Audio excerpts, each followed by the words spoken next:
కథ అని తెలుసు, కథలన్నీ కంచికే చేరునని తెలుసు.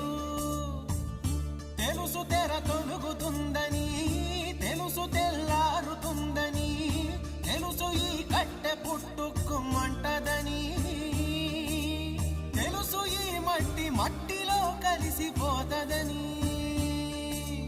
ఇన్ని తెలిసి ఇరకాటంలో